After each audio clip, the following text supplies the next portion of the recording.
Okay, hello everyone. Today we will talk about the Unit 5 Government Macroeconomic Intervention for AS Level Cambridge. And the topic is Balance of Payments Disequilibrium. Disequilibrium, it could be rather surplus or deficit. Surplus if the country has extra, if more money come to the country but less money come outside of the country, it means surplus. Deficit, it's vice versa. Country money is flowing out of the country more than comes to the country. Okay, let's see. We have for this chapter we have 4 learning objectives, and today we'll talk about number 3. Distinguish expenditure-reducing and expenditure-switching policies. It's actually how you can correct balance of payment disequilibrium. Okay, expenditure-reducing policy is the first one. Is basically used to correct balance of payment disequilibrium by reducing consumer purchasing power. This is likely to involve monetary, interest rate, and fiscal policy, taxes. The idea actually people have too much money. Yeah, and if people have too much money, too much, yeah.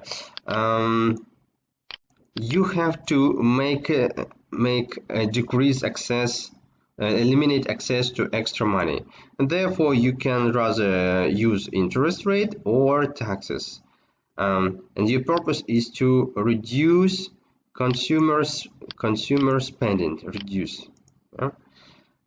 make it lower. For example, situation what we have in Cambodia here with Toyota cars from Japan. How expenditure reducing policy work. Situation 1. We have excess in demand, and Cambodians import a lot of cars from Japan. As a result, we could see balance of payment deficit. Let's assume that this is the major problem. It could be cars, it could be some other product. It's not about Japan or other country, just this is as example. And we have, okay, in Cambodia we have fixed exchange rate, but let's assume that we have floating exchange rate.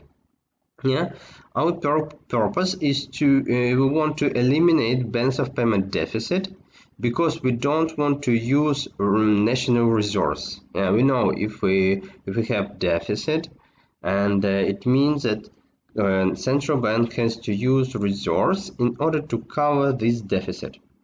Our action will be raise interest rate. Okay, how it works? The effect will be, if you raise interest rate, consumption C and investment I will be more expensive. Demand for import, like Toyota, decreases, and balance of payment deficit will be eliminated. There is a possible side effect of this, that high interest rate it's not definitely, but it could attract investors, and money will come to the country.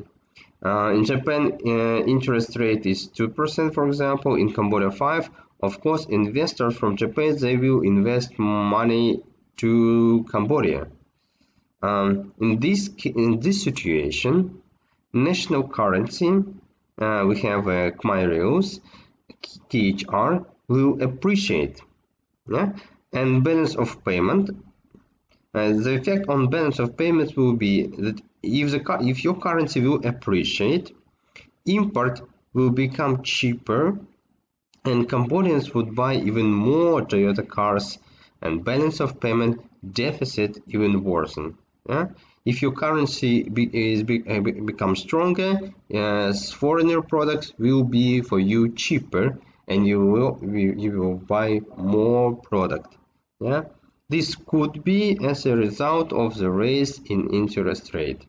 Of course, everything depends on the specific of economy. Okay, another situation number 2. we have if you have in your country there is a high local prices. Yeah, for example, Cambodians import oranges from China because it's cheaper than national production. Let's assume it's like this. Okay, what we have, balance of payment deficit is still you import. It means it will be deficit, and we still have floating exchange rate. Our purpose is still the same. We want to eliminate balance of payment deficit because we don't want to use resource. Action: reduce interest rate. Okay, here we raise interest rate, but here we decided in this situation too, we decided to reduce interest rate with the high local prices. Let's see how it will be, what effect it will bring. Effect: lower interest rate could, okay, it's possible, discourage investors. For example, if in Thailand the interest rate is 5, in Cambodia 2, investors from Cambodia will invest money to Thailand. Outflow of money, we call it hot money, is actually money, short-term capital flow into foreign exchange market due to changes in interest rate. Hot money is money which could be bring from one country to another. It's like it's done by investors. They are looking for short-term growth, short-term profit. Therefore, they try to find a country and invest some money, like hot money, and then if the situation becomes worse, they withdraw and will and invest to another country. Therefore, we call it hot money. Yeah. Okay. And how to affect exchange rate? National currency in this case, if more money will leave Cambodia, national currency will depreciate.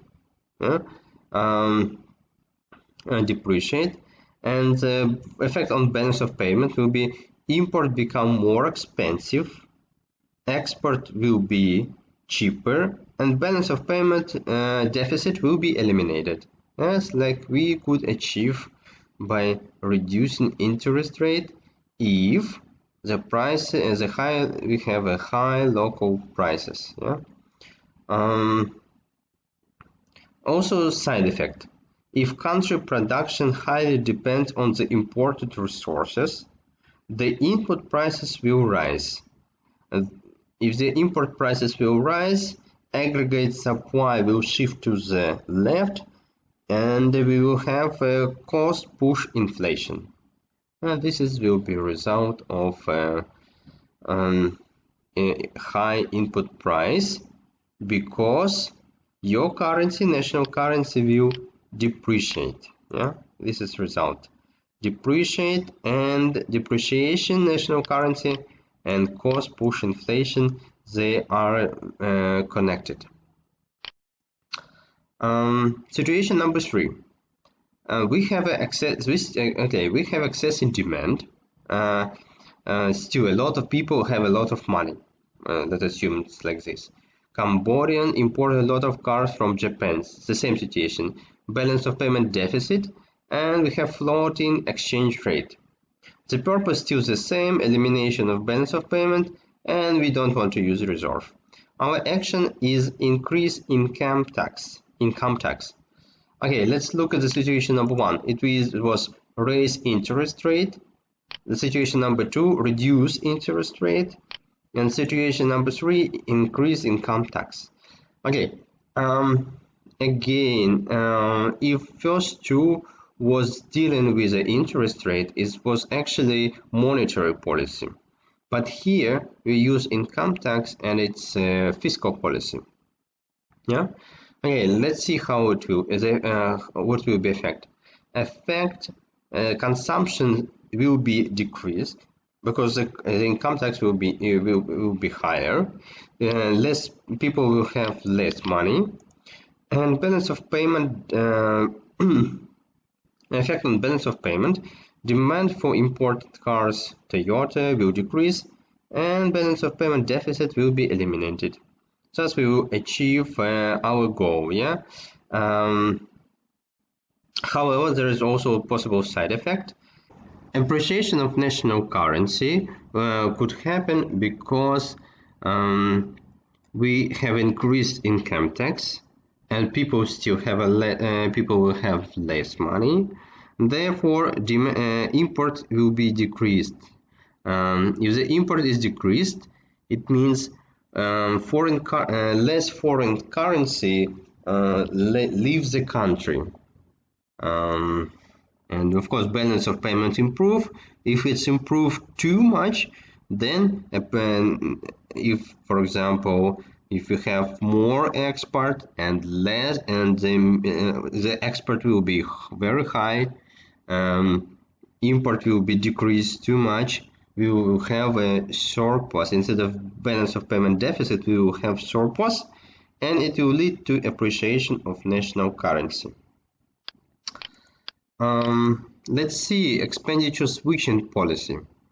Actually, it's policy which lead to a fall in imports and increase in consumption of domestically produced goods and services.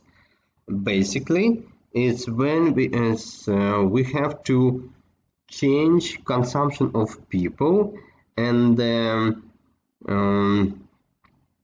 force them to buy our product instead of imported product. Like force, of course, in commerce, like people will do it by themselves, but we will lead them to buy more our domestically produced goods. I know that some of you like to drink the cold, delicious avian water, but our purpose is to replace this water and like force people to drink Dasani water. Yeah, it's made in Cambodia. Thus you reduce import and will provide opportunity for domestic producer to grow. How we can do it? And there are basically three ways. First one, protectionist methods. Second, devaluing or depreciating the national currency, and exchange control. The third, they are different. Let's talk about each of them. The first one, protectionist method. Actually, as you remember from the topic of protectionism, we could use tariff, quota, and different types. But for example, let's assume these two. The purpose was to make import is more expensive. Yeah, if an import will be more expensive, effect will be the demand for domestically produced goods will be higher, and for import will be lower. There is also a side effect. Of course, if import will be decreased, less currency will leave the country, less foreign currency will leave country, and national currency could appreciate. But remember that WTO, World Trade Organization, they don't like these measures. It's prohibited to use protection methods. Also, members of custom unions such as Euro cannot use these methods against other members of custom unions. It's not only applicable to European Union. It could be for Asian countries. They tried not to put barriers, because if you will put a barrier for example, China, like Cambodia will put barrier to China. China will put also will put barriers on Cambodian product, and it will be mutual trade war, which could affect negatively to economy of both countries, depending which one is stronger, of course. Okay, And number 2, devaluing or depreciating the currency. If the first method, protectionism, actually is not in favor of countries which trade to each other, and of course you don't want to ruin foreign friendship, but devaluing and depreciating currency could be considered to appropriate action and which country could use. The purpose is still the same. Expensive, your idea is to make import is more expensive. If it will be more expensive, avian water will be more, like for example, much higher than Destiny. Actually, it is. Your customers, those who can substitute and cannot see the difference between these two bottles of water, they will choose domestic goods. Yeah, and your balance of payment deficit will be eliminated, and balance of payment will be improved, but only if Marshall-Lerner's condition and J-curve effect. You have to consider Marshall-Lerner condition and J-curve effect. I will remind you, when we talk about J-curve, this is a J-curve.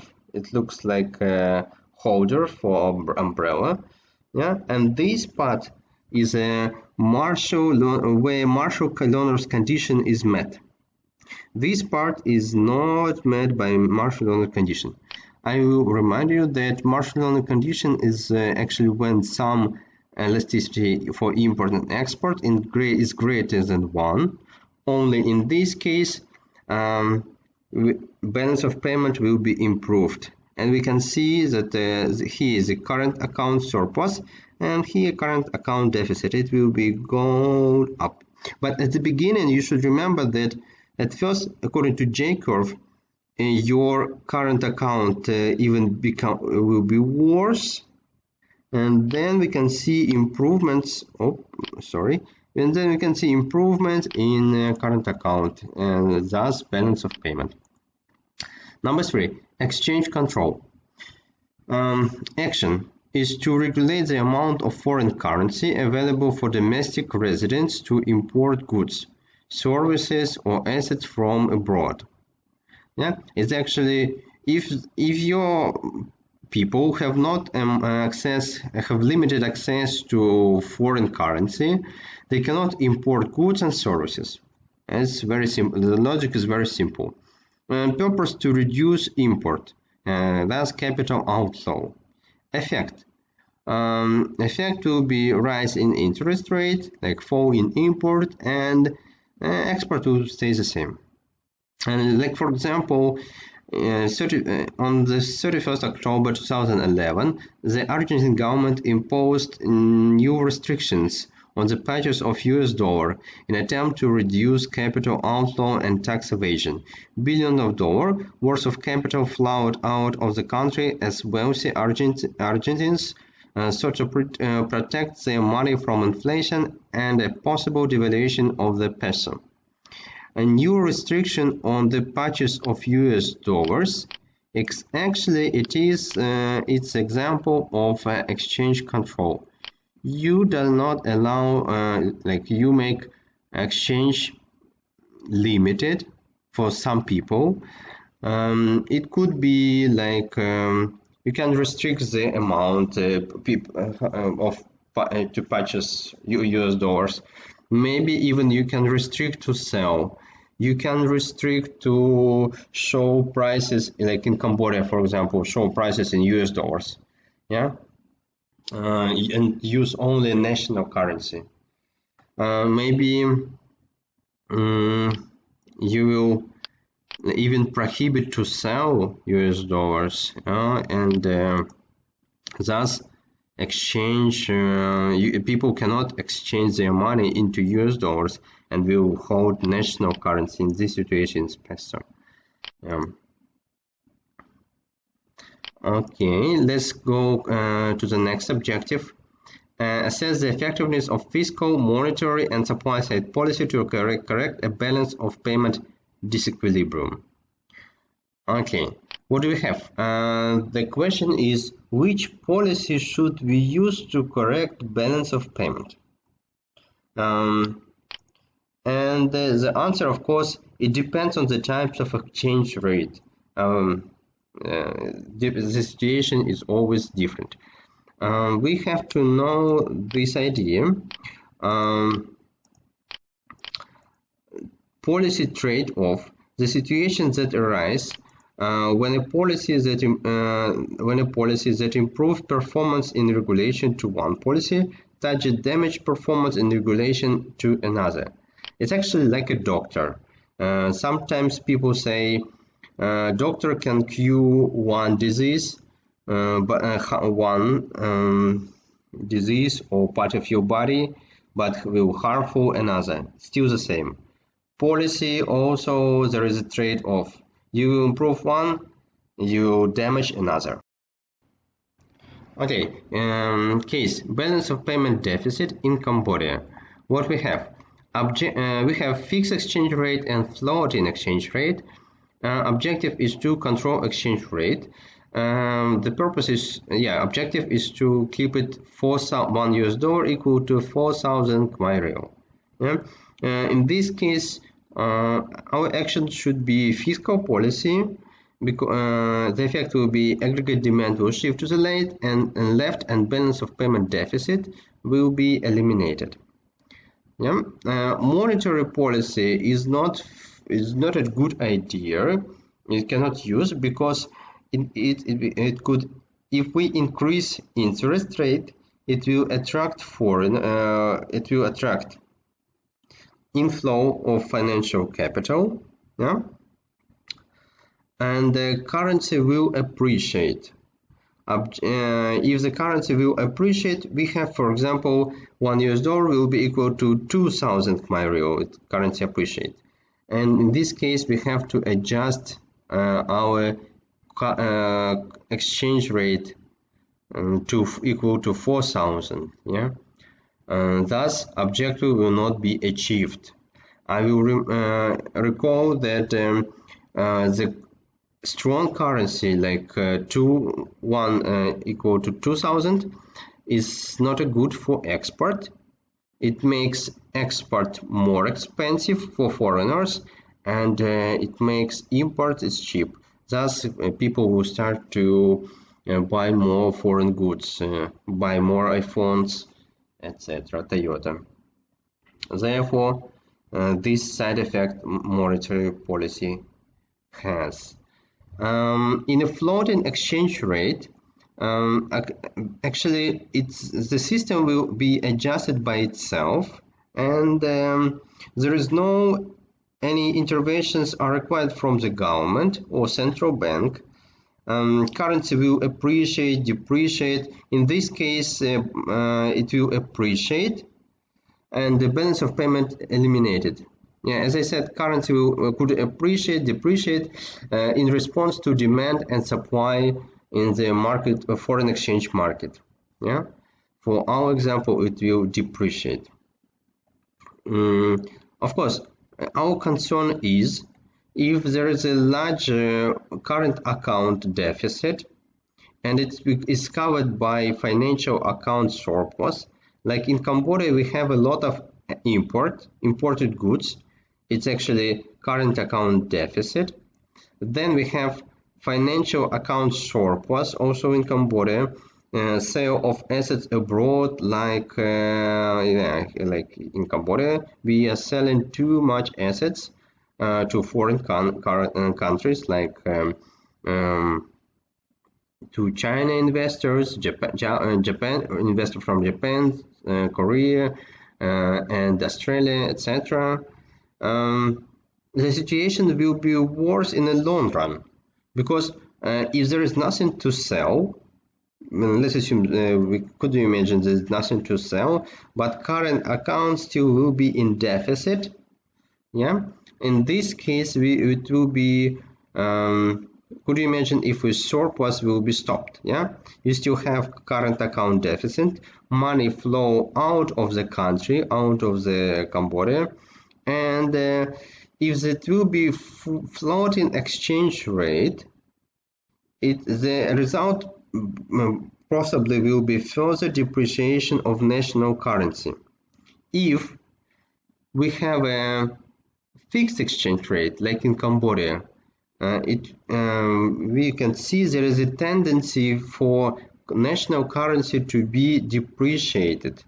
Therefore, at first, if we still have the same situation, but use fixed exchange rate, right, in Cambodia, in reality, government, in order to support national currency, in order to keep it stable, control in equal to 4,000, government will use national resource.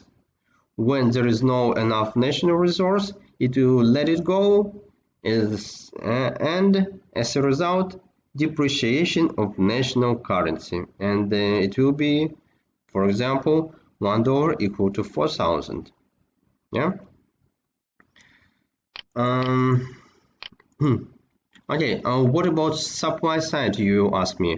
And actually, our objective is, for example, international competitiveness improvement, and we want to improve and make our companies more competitive.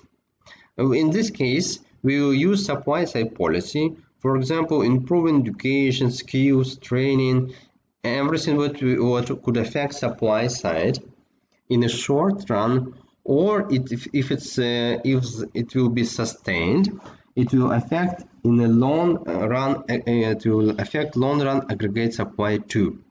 Yeah, effect will be domestic production will increase, export increases, import could decrease if quality of domestic product is better. Yeah, people substitute, and of course balance of payment deficit is eliminated. Yeah, and thus we will achieve our objective to correct balance of payment. But limitation here is actually effect will be seen only in the long run. It's not education, skill, and training takes like, okay, for example, some skills training of workers maybe several months. It will be short run, but if you want to invest into education, into child especially, in school students, it takes about 11 months in school plus university.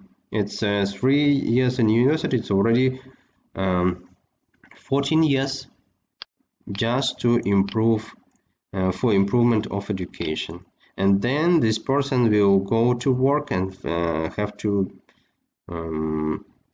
and will contribute to the production, but it will be after 14 years, unless this person will not continue education, will not go to for master, for PhD, etc.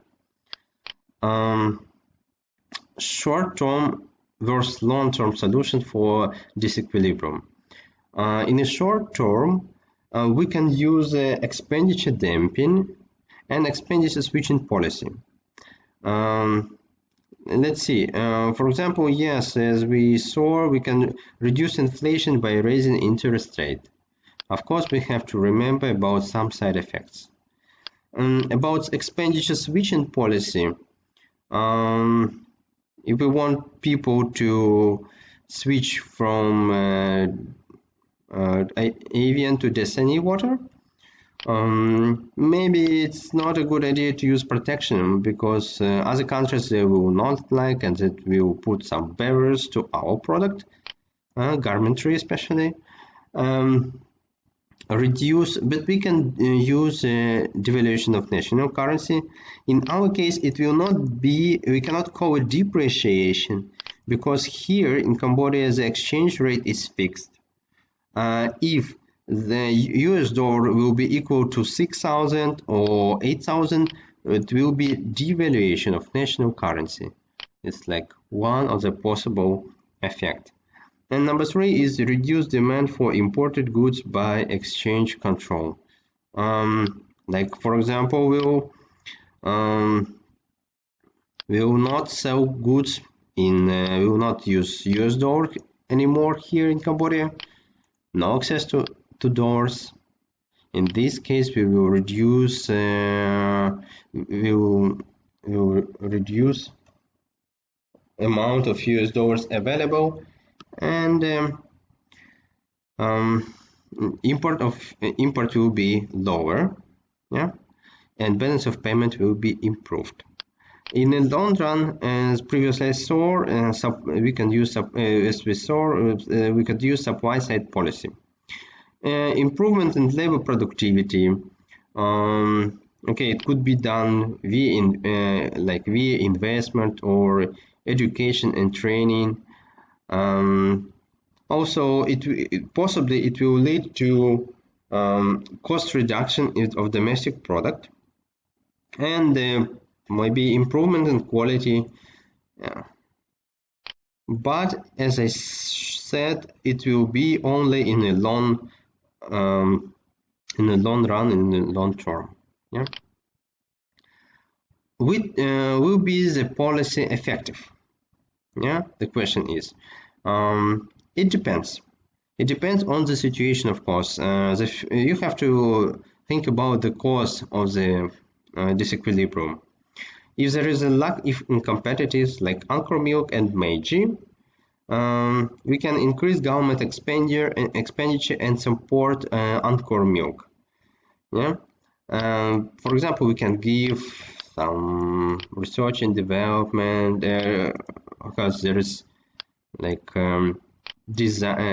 spend some money for research and development for the company, and the company will gain a comparative advantage.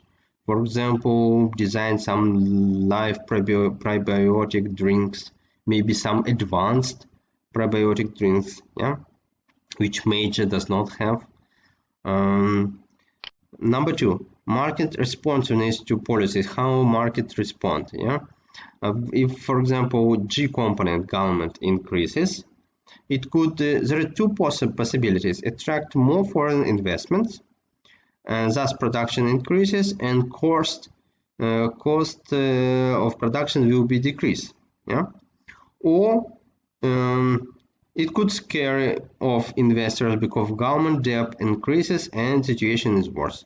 Actually, we don't know. We also have, depends on the economy, and we have to think about it. Of course, we have to consider PED for export and import, price elasticity of demand, of the sum. It's not like separately, it's a sum export and import, and it should be greater than 1. Yeah. We have to remember Marshall-Lerner's condition and consider it before changing interest rate and exchange rate because they are interconnected. Number 4, time span involved, J-curve effect. This is J-curve effect. Let's see, additionally, a short-term deficit you can correct by raising interest rate, hot money will be attracted, plus internal demand reduced. Okay, let's see how it works. Additionally, actually, if you want to devaluate your national currency, you will hope that your balance of payment will be improved. Additionally to number 3, it will be improved, and only if elasticity of export and import will be more than 1. This is condition where part of the J-curve, where Marshall-Lerner condition is met, is the second part of the curve here. But what about the first part, this part? Yeah, we are interested now in this part of the curve when we have when the balance of payment becomes worse, and actually current account is we try to eliminate deficit. I'll show you close. We try to eliminate deficit, yeah, but it will be worse. In this case, we have to raise interest rate.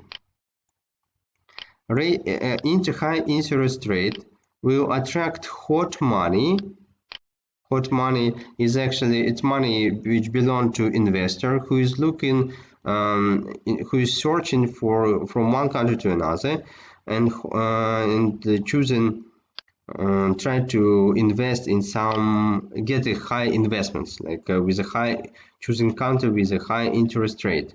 Of course, if the situation is stable, yeah, and also internal demand will be reduced.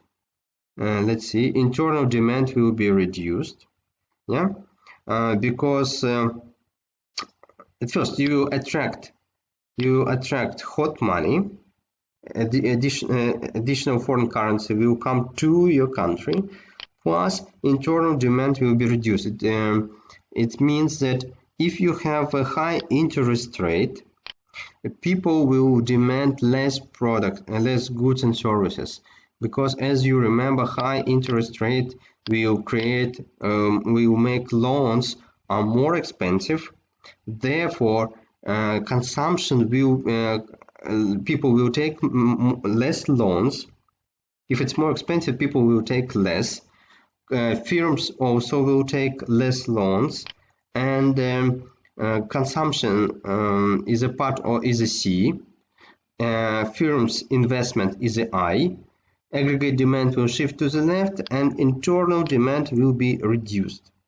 Thus, in a short run, you can use this raise in interest rate in order to help the economy until you see improvement in improvement and where Marshall Lerner's condition will be met. Yeah, here in the second part of J curve.